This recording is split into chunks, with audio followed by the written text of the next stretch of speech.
Le chien. Delphine et Marinette revenaient de faire des commissions pour leurs parents et il leur restait 1 kilomètre de chemin. Il y avait dans leur cabas 3 morceaux de savon, un pain de sucre, une fraise de veau et pour 15 sous de clous de girofle. Elles le portaient chacune par une oreille et le balançaient en chantant une jolie chanson. À un tournant de la route, et comme elles en étaient à mironton, mironton, mirontaine, elles virent un gros chien ébouriffé et qui marchait la tête basse. Il paraissait de mauvaise humeur. Sous ses babines retroussées luisaient des crocs pointus et il avait une grande langue qui pendait par terre. Soudain, sa queue se balança d'un mouvement vif et il se mit à courir au bord de la route, qu'il alla donner de la tête contre un arbre. La surprise le fit reculer et il y eut un grondement de colère. Les 2 petites filles s'étaient arrêtées au milieu du chemin et se seraient l'une contre l'autre, au risque d'écraser la fraise de veau. Pourtant, Marinette chantait encore, mironton, mironton, mirontaine, mais d'une toute petite voix qui tremblait un peu. « N'ayez pas peur, dit le chien, je ne suis pas méchant, au contraire, mais je suis bien ennuyée parce que je suis aveugle. »« Oh, pauvre chien, dirent les petites, on ne savait pas. » Le chien vint à elle en remuant la queue encore plus fort, puis il leur lécha les jambes et renifla le panier d'un air amical. « Voilà ce qui m'est arrivé, reprit-il. Mais laissez-moi d'abord m'asseoir un moment, je suis fourbu, voyez-vous. » Les petites s'assirent en face de lui sur l'herbe du talus, et Delphine prit la précaution de placer le panier entre ses jambes. « Ah, qu'il fait bon se reposer, soupira le chien. Donc, pour en revenir à mon affaire, je vous dirai qu'avant d'être aveugle moi-même, j'étais déjà en service d'un homme aveugle.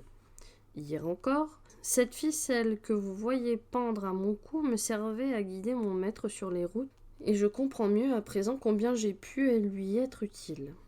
Je le conduisais partout où les chemins sont les meilleurs et les mieux fleuris d'aubépines. Quand nous passions près d'une ferme, je lui disais « Voilà une ferme ». Les fermiers lui donnaient un morceau de pain, me jetaient un os et, à l'occasion, nous couchaient tous les 2 dans un coin de leur grange. Souvent aussi, nous faisions de mauvaises rencontres et je le défendais. Vous savez ce que c'est, les chiens bien nourris et même les gens n'aiment pas beaucoup ceux qui ont l'air pauvres. Mais moi, je prenais mon air méchant et il nous laissait aller. C'est que je n'ai pas l'air commode quand je veux. Tenez, regardez-moi un peu. » Il se mit à grogner en montrant les dents et en roulant de gros yeux. Les petites en étaient effrayées. « Ne le faites plus, dit Marinette. »« C'était pour vous montrer, dit le chien. En somme, vous voyez que je rendais à mon maître bien de service et je ne parle pas du plaisir qu'il prenait à m'écouter. Je ne suis qu'un chien. C'est entendu, mais parler fait toujours passer le temps. Vous parlez aussi bien qu'une personne, chien. Vous êtes bien aimable, dit le chien. Mon Dieu, que votre panier sent bon. Voyons, qu'est-ce que vous disiez ? Ah oui, mon maître. Je m'ingéniais à lui rendre la vie facile et pourtant il n'était jamais content. Pour un oui, pour un non, il me donnait des coups de pied. Aussi, vous pouvez croire qu'avant hier, j'ai été bien surpris qu'il s'est mis à me caresser et me parler avec amitié. J'en étais bouleversée, vous savez. Il n'y a rien qui me fasse autant de plaisir que des caresses, je me sens tout heureux. Caressez-moi pour voir.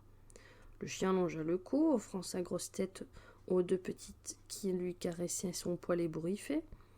Et, en effet, sa queue se mit à frétiller, tandis qu'il faisait avec une petite voix « Ouah, ouah, ouah ». « Vous êtes bien bonne de m'écouter, reprit-il, mais il faut que j'en finisse avec mon histoire. Après m'avoir fait 1000 caresses, mon maître me dit tout d'un coup « Chien, veux-tu prendre mon mal et devenir aveugle à ma place ?» Je ne m'attendais pas à cela. Lui prendre son mal, et il y avait de quoi faire hésiter le meilleur des amis. Vous penserez de moi ce que vous voudrez, mais je lui ai dit non. « Tiens !» s'écrièrent les petites. « Mais bien sûr, c'est ce qu'il fallait répondre, n'est-ce pas ? Ah, je suis bien content que vous pensiez comme moi. J'avais tout de même un peu de remords de n'avoir pas accepté du premier coup. » « Du premier coup ? Est-ce que par hasard, chien ? Attendez. Hier, il s'est montré plus gentil encore que la veille, il me caressait avec tant d'amitié que j'avais honte de mon refus. Enfin, quoi ? Autant vaut le dire tout de suite. J'ai fini par accepter.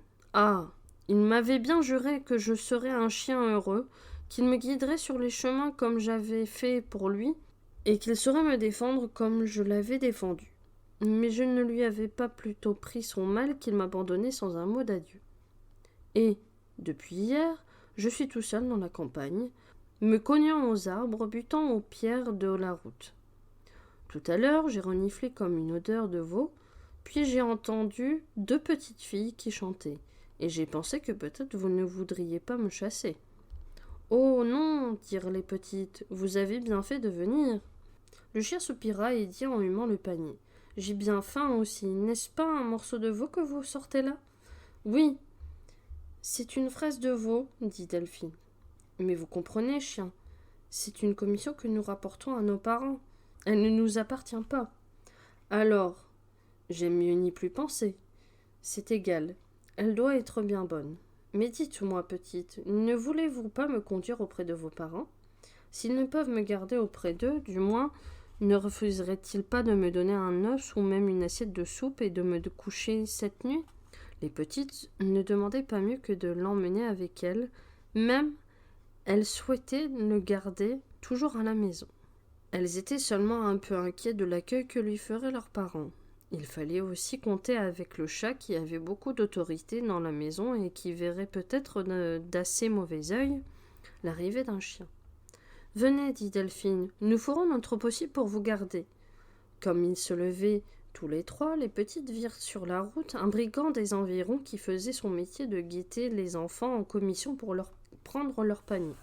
« C'est lui, dit Marinette, c'est l'homme qui prend les commissions. » « N'ayez pas peur, dit le chien, je m'en vais lui faire une tête qui lui ôtera l'envie de venir regarder dans votre panier. » L'homme avançait à grands pas et se frottait déjà les mains en songeant aux provisions qu'il gonflait le panier des petites, mais quand il vit la tête du chien et qu'il l'entendit gronder, il cessa de se frotter les mains. Il passa de l'autre côté du chemin et salua en soulevant son chapeau.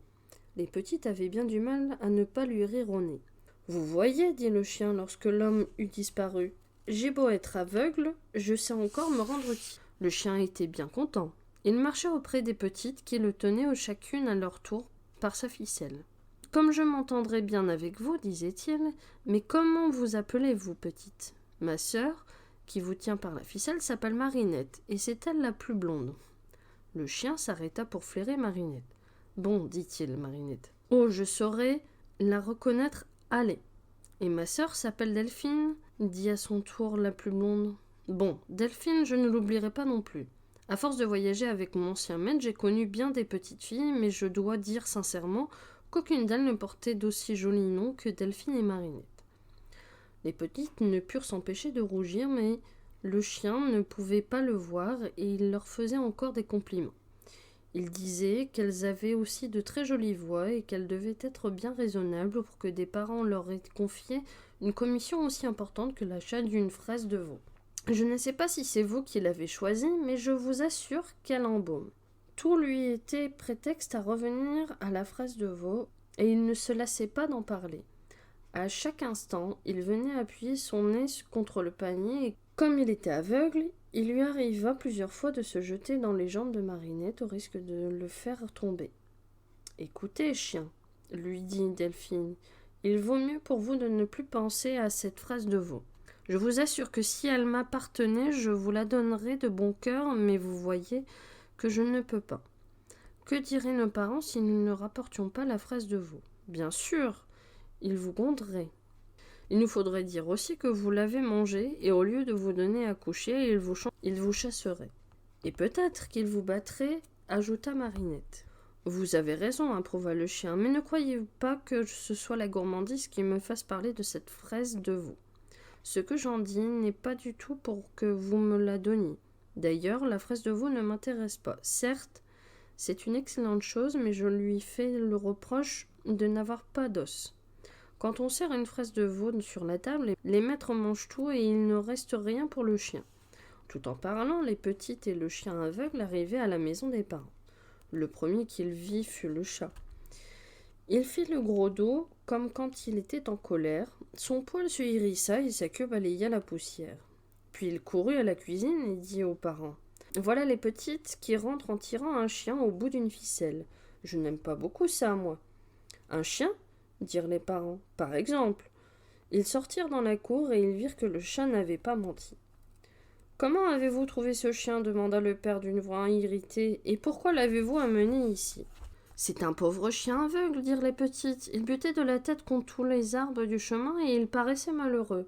N'importe. Je vous ai défendu d'adresser la parole à des étrangers. Alors, le chien fit un pas en avant, salua d'un coup de tête et dit aux parents « Je vois bien qu'il n'y a pas de place dans votre maison pour un chien aveugle, et sans m'attarder davantage, je vais reprendre mon chemin. Mais avant de partir, laissez-moi vous complimenter d'avoir des enfants si sages et si obéissantes. Tout à l'heure, j'irai sur la route sans voir les petites, et j'ai reniflé une bonne odeur de fraise de veau. Comme j'étais à jeun depuis la veille, j'avais bien envie de la manger. Mais elles m'ont défendu de toucher à leur panier. Pourtant, je devais avoir l'air méchant. Et savez-vous ce qu'elles m'ont dit?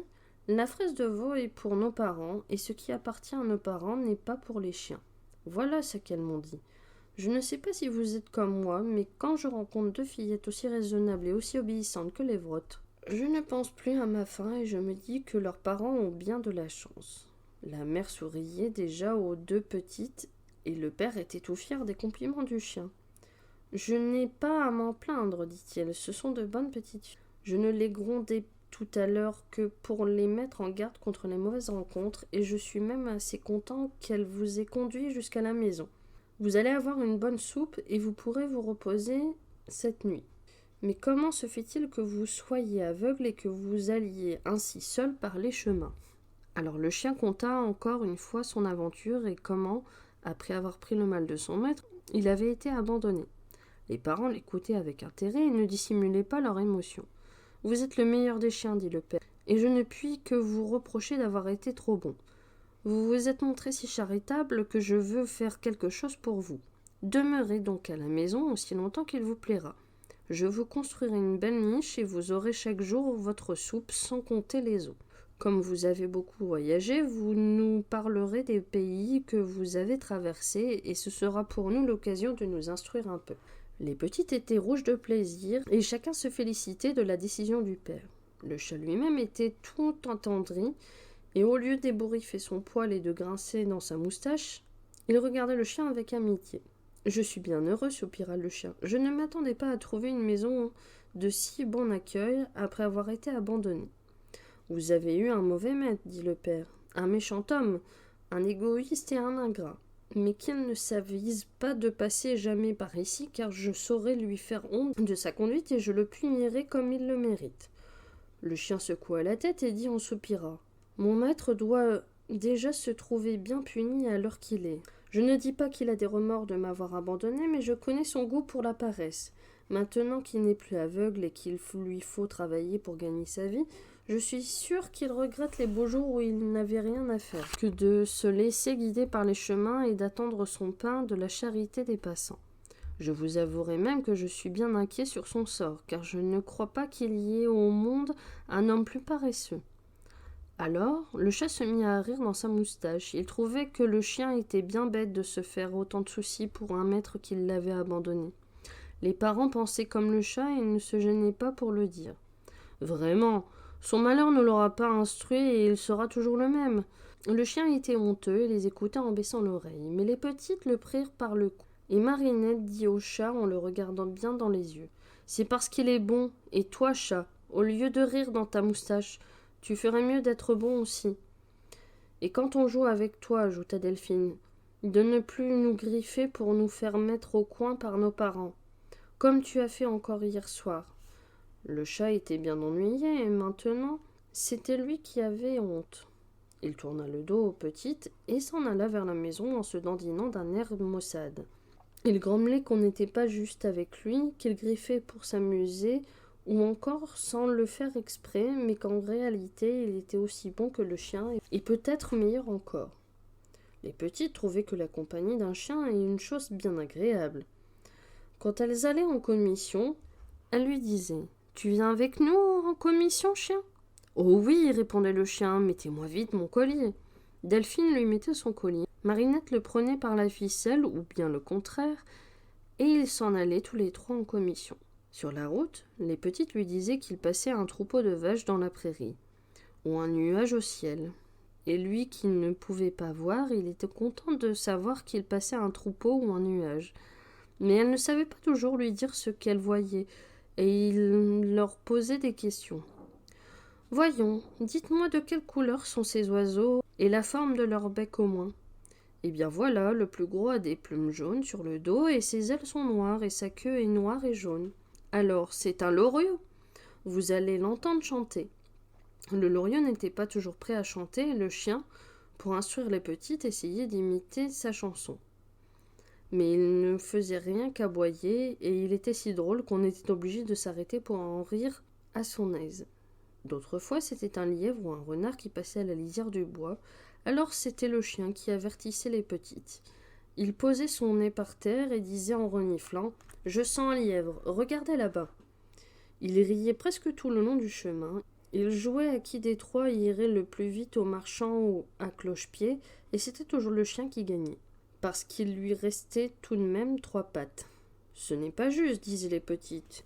Nous, on va sur une patte. »« Pardi, répondait le chien. Avec des grands pieds comme les vôtres, ce n'est pas difficile.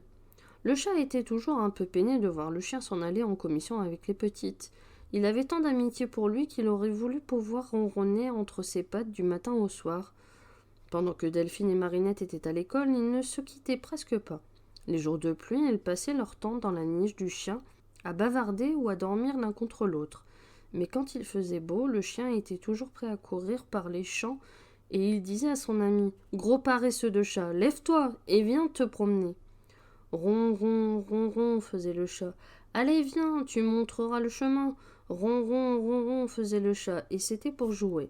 « Tu voudrais me faire croire que tu dors, mais moi, je sais bien que tu ne dors pas. Oh, je vois ce que tu veux. Tiens !» Le chien se baissait, le chat s'asseyait sur son dos, où il tenait à l'aise, puis il partait en promenade. « Marche tout droit, disait le chat, tourne à gauche, mais si tu es fatigué, tu sais, je peux descendre. » Mais le chien n'était presque jamais fatigué. Il disait que le chat ne pesait pas plus qu'un duvet de pigeon, tout en se promenant par les champs et par les prés. Il parlait de la vie à la ferme, des petites et des parents. Bien qu'il lui arrivât encore de griffer Delphine et Marinette, le chat était vraiment devenu bon. Il était toujours inquiet de savoir si son ami était content de son sort, s'il avait assez mangé ou assez dormi. « Est-ce que tu es heureux à la ferme, chien ?» lui demanda-t-il. « Oh oui, soupira le chien. Je n'ai pas à me plaindre, tout le monde est gentil. »« Tu dis oui, mais je vois bien qu'il y a quelque chose. »« Mais non, je t'assure, protestait le chien. Est-ce que tu regrettes ton maître ?»« Non, chat, bien franchement, et même, je dois dire que je lui en veux un peu. On a beau être heureux et avoir de bons amis, on ne peut pas s'empêcher de regretter ses yeux. »« Bien sûr, soupira le chat, bien sûr. » Un jour que les petites demandaient au chien s'il voulait aller en commission avec elles, le chat montra sa mauvaise humeur et leur dit qu'elles iraient bien seules et que la place d'un chien aveugle n'était pas sur les routes dans la compagnie de 2 têtes folles. D'abord, les petites ne firent qu'en rire et Marinette offrit au chat de les accompagner. Il répondit d'un air pincé en la regardant du haut en bas. « Comme si moi, le chat, je pouvais aller en commission. »« Je croyais te faire plaisir, dit Marinette, mais puisque tu aimes mieux rester à ton aise. » Voyant qu'il paraissait fâché, Delphine se baissa pour le caresser, mais lui griffa la main jusqu'au sang. Marinette était en colère qu'il eût griffé sa sœur, et se baissant à son tour, elle dit en lui tirant les moustaches « Je n'ai jamais vu d'aussi mauvaise bête que ce vieux chat. »« Tiens, riposta le chat en lui donnant un coup de griffe, tu l'as bien mérité. »« Oh, il m'a griffé aussi. Oui, je t'ai griffé, et je vais aller dire aux parents que tu m'as tiré les moustaches pour qu'ils te mettent au coin. » Déjà, il courait vers la maison, mais le chien, qui n'avait rien vu et qui en croyait à peine ses oreilles, lui parla sévèrement. « Vraiment, chat, je ne te savais pas aussi méchant. Je suis obligé de reconnaître que les petites avaient raison et que tu es un mauvais chat. Ah, je t'assure que je ne suis pas content. Laissons-le, petite, et partons en commission. » Le chat était si confus qu'il ne trouva rien à répondre et qu'il les laissa partir sans un mot de regret. Déjà, sur la route, le chien tourna la tête et lui dit encore « Je ne suis pas content du tout. » Le chat restait planté sur ses quatre pattes au milieu de la cour et il avait beaucoup de chagrin. Il voyait bien maintenant qu'il n'aurait pas dû griffer et qu'il s'était mal conduit. Mais ce qui le peinait surtout, c'était de penser que le chien ne l'aimait plus et qu'il le tenait pour un mauvais chat. Il en avait tant de peine qu'il alla au grenier passer le reste de la journée. « Je suis pourtant bon, disait-il, et si j'ai griffé, c'est sans réfléchir.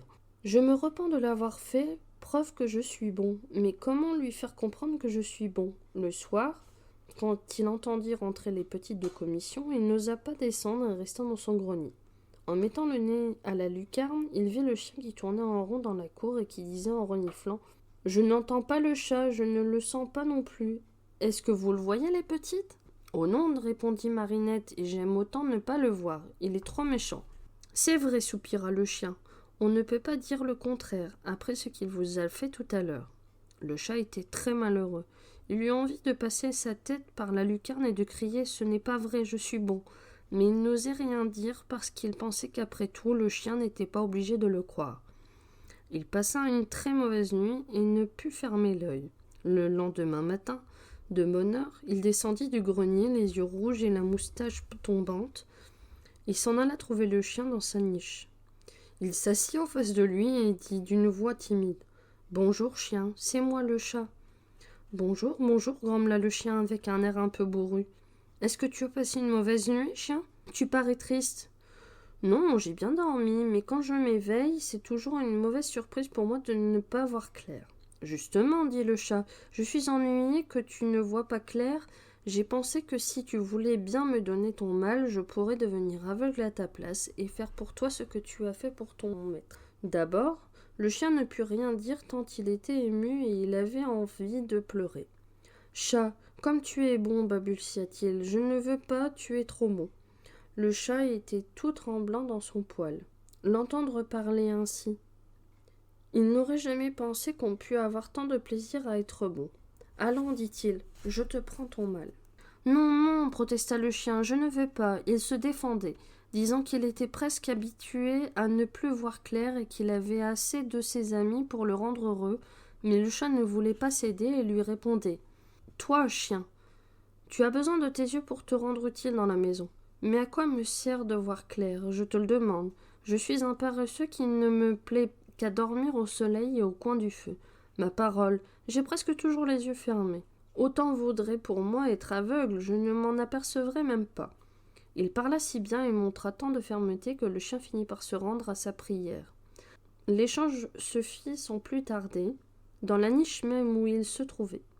La première chose que fit le chien en revoyant la lumière du jour fut de crier à tue-tête « Le chat est bon, le chat est bon !» Les petites sortirent dans la cour, et en apprenant ce qui s'était passé, elles embrassèrent le chat en pleurant. « Ah, qu'il est bon, disaient-elles, qu'il est bon !» Et lui, le chat, il penchait la tête, heureux d'être bon, et il ne voyait même pas qu'il ne voyait plus. Depuis qu'il avait recouvré la vue, le chien était très occupé et ne trouvait jamais un moment pour se reposer dans sa niche, sinon à l'heure du midi et pendant la nuit. Le reste du temps, on le voyait garder le troupeau, ou bien il lui fallait accompagner ses maîtres par les chemins et par les bois, car il y avait toujours quelqu'un d'entre eux pour l'emmener en promenade. Il ne s'en plaignait pas, au contraire. Jamais il n'avait été aussi heureux, et quand il se rappelait le temps où il guidait son premier maître de village en village, il se félicitait de l'aventure qu'il avait amenée à la ferme. Il regrettait seulement de n'avoir pas plus de temps à donner au chat qui s'était montré si bon. Le matin, il se levait de bonne heure et l'emmenait sur son dos à faire un tour de campagne. Pour le chat, c'était le meilleur moment de la journée. Son ami lui parlait de ses occupations et ne manquait jamais de le remercier et aussi de le plaindre un peu. Le chat disait que ce n'était rien, que ça ne valait même pas la peine d'en parler, mais il songeait avec mélancolie qu'il était bien agréable de voir clair. Maintenant qu'il était aveugle, on ne s'occupait plus guère de lui. Les petites le prenaient bien encore sur leurs genoux pour le caresser, mais elles trouvaient plus amusant de courir et de gambader avec le chien, et il n'y avait point de jeu auquel on pût faire jouer à un pauvre chat aveugle. Pourtant, le chat ne regrettait rien. Il se disait que son ami le chien était heureux, et qu'il n'y avait rien de plus important. C'était un très bon chat. Dans la journée, quand il n'y avait personne pour lui parler, il dormait autant qu'il pouvait, au soleil ou au coin du feu, et il faisait ronron. Je suis bon, ronron, je suis bon. Un matin d'été qu'il faisait chaud, il s'était mis au frais sur la dernière marche de l'escalier qui descendait à la cave, et il ronronnait comme d'habitude, lorsqu'il sentit quelque chose remuer contre son poil. Il n'avait pas besoin d'y voir pour se rendre compte qu'il s'agissait d'une souris et pour la saisir d'un coup de patte. Elle était si effrayée qu'elle ne chercha même pas à s'enfuir. « Monsieur le chat, dit-elle, laissez-moi m'en aller. Je suis une toute petite souris et je me suis égarée. » « Une petite souris, dit le chat. Eh bien, moi, je vais te manger. »« Monsieur le chat, si vous ne me mangez pas, je vous promets de vous obéir toujours. »« Non, j'aime mieux te manger. À moins. »« À moins, monsieur le chat ? » Eh bien voilà, je suis aveugle. Si tu veux prendre ma place et devenir aveugle à ma place, je te laisserai la vie sauve. Tu pourras te promener librement dans la cour, je te donnerai moi-même à manger. En somme, tu as tout avantage à être aveugle dans ces conditions-là. Pour toi qui trembles toujours de tomber entre mes griffes, ce sera la tranquillité. La souris hésitait encore, et comme elle s'en excusait auprès du chat, il répondit avec bonté. « Réfléchis bien, petite souris, et ne te décide pas à la légère. Je ne suis pas si pressé que je ne puisse attendre quelques minutes, et ce que je veux d'abord, c'est que tu te prononces en toute liberté. » « Oui, dit la souris, mais si je dis non, vous me mangerez ? » ?»« Bien entendu, petite souris, bien entendu. Alors j'aime encore mieux devenir aveugle que d'être mangée. » En rentrant de l'école, à midi, Delphine et Marinette furent très étonnées de voir une petite souris qui se promenait dans la cour entre les pattes du chat. Elles le furent bien davantage en apprenant que la souris était aveugle et que le chat ne l'était plus. « C'est une bonne petite bête, dit le chat. Elle a un cœur excellent et je vous recommande d'en avoir bien soin. »« Sois tranquille, dirent les petites, elle ne manquera de rien. Nous lui donnerons à manger et nous lui ferons un lit pour la nuit. » Quand le chien arriva à son tour, il fut si heureux de la guérison de son ami qu'il ne put cacher sa joie devant la souris. « Le chat a été très bon, dit-il, et voyez ce qui arrive, il en est récompensé aujourd'hui. »« C'est vrai, disent les petites, il a été bon. »« C'est vrai, murmura le chat, j'ai été bon. »« faisait la souris. Un dimanche qu'il somnolait dans sa niche à côté du chat, pendant que les petites promenaient la souris dans la cour, le chien se mit à renifler d'un air inquiet, puis il se leva en grondant et se dirigea vers le chemin où l'on entendait déjà le pas d'un homme. C'était un vagabond au visage maigre et aux vêtements déchirés qui se traînait avec fatigue. En passant près de la maison, il jeta un coup d'œil dans la cour et eut un mouvement de surprise en voyant le chien. Il s'approcha d'un pas décidé et murmura « Chien, renifle-moi un peu. Ne me reconnais-tu pas ?»« Si, dit le chien en baissant la tête, vous êtes mon ancien maître. Je me suis mal conduit envers toi, chien.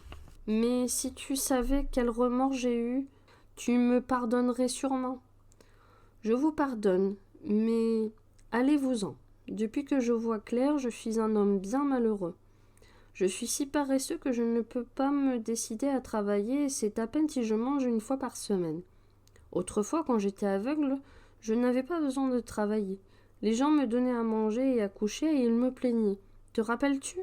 Nous étions heureux. Si tu voulais, chien, je te reprendrais mon mal, je redeviendrais aveugle et tu me conduirais encore sur les routes. »« Vous étiez peut-être heureux, répondit le chien, mais moi, je ne l'étais guère. Avez-vous oublié les coups dont vous récompensiez mon zèle et mon amitié ? Vous étiez un mauvais maître et je le comprends mieux depuis que j'en ai trouvé de meilleurs. Je ne vous garde pas rancune, n'attendez pas que je vous accompagne jamais sur les routes. D'ailleurs, vous ne pouvez pas reprendre mon mal car je ne suis plus aveugle. Le chat, qui est très bon, a voulu le devenir à ma place et ensuite... » Mais déjà l'homme ne l'écoutait plus et s'éloignait en le traitant de mauvaise bête, et il s'en alla trouver le chat qui ronronnait à l'entrée de la niche et lui dit en passant la main sur son poil. « Pauvre vieux chat, tu es bien malheureux. »« Ronron, fit le chat, je suis sûr que tu donnerais beaucoup pour voir clair, mais si tu veux, je serai aveugle à ta place, et en échange tu me conduirais sur les routes comme le chien faisait autrefois. » Le chat ouvrit ses yeux tout grands et répondit sans se déranger. « Si j'étais encore aveugle, j'accepterais peut-être, mais je ne suis plus depuis que la souris a bien voulu me prendre mon mal. C'est une bête qui est très bonne, et si vous voulez lui dire votre affaire, elle ne refusera pas de vous rendre un service. Tenez, la voilà qui dort sur une pierre où les petites viennent de la coucher après la promenade. L'homme hésita un moment avant d'aller trouver la souris, mais il se sentait si paresseux et la pensée qu'il lui fallait travailler pour gagner son pain lui fut si insupportable qu'il finit par se décider. Il se pencha sur elle et lui dit doucement « Pauvre souris, tu es bien à plaindre. »« Oh oui, monsieur, dit la souris, les petites sont gentilles, le chien aussi, mais je voudrais bien voir clair. Veux-tu que je devienne aveugle à ta place ? » ?»« Oui, monsieur. En retour, tu me serviras de guide. Je te passerai une ficelle au cou et tu me conduiras sur les chemins. »« Ce n'est pas difficile, dit la souris, je vous conduirai où vous voudrez. » Les petites, rangées à l'entrée de la cour, à côté du chien et du chat, regardaient l'homme faire ses premiers pas d'aveugle sur la route, derrière la souris qu'il tenait attachée au bout d'une ficelle. Il allait lentement et avec beaucoup d'hésitation, car la souris était si petite que tout son effort tendait à peine la ficelle, et que le moindre mouvement de l'aveugle faisait tourner la pauvre bête sur elle-même sans qu'il s'en aperçût. Delphine, Marinette et le chat poussaient de grands soupirs d'inquiétude et de pitié. Le chien, lui, tremblait des quatre pattes en voyant l'homme buter aux pierres de la route et hésiter à chaque pas.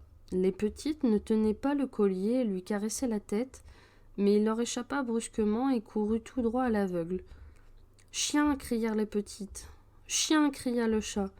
Il courait comme s'il n'eût rien entendu, et quand l'aveugle lui attachait la ficelle à son collier, il s'éloigna sans tourner la tête, pour ne pas voir les petites qui pleuraient avec son ami le chat.